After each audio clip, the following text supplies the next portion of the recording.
Боксеры Александр Усик и Денис Беринчик готовятся к бою. За их тренировкой сегодня следила наша журналистка Гульсум Халилова.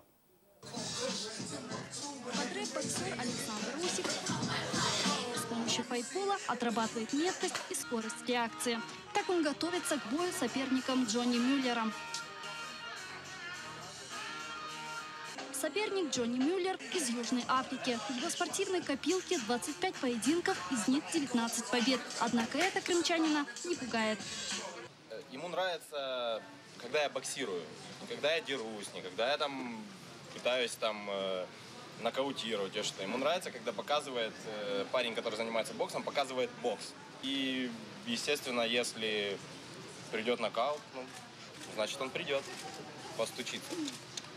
Кроме этого, затронули тему Крыма. Усик сам из Симферополя. Последний раз он боксировал с россиянином. Крымчанин нокаутировал соперника. После этого крымские депутаты из партии «Справедливая Россия» пригрозили не пускать его на полуостров. Я не знаю, мне никто об этом не говорил, я нигде этого не слышал. Крым – это мой дом, он будет оставаться моим домом. Я заехал, выехал, меня там любят и уважают. Все. А свой первый поединок на профессиональном ринге проведет и друг Усика Денис Беринчик. Он подготовился, и я вам скажу больше, он еще готовится. Он все еще продолжает готовиться. Он закончит готовиться только, наверное, перед боем, в день боя. Вот. Стараться, мы готовились, тренировались и все делаем возможное, чтобы одержать победу.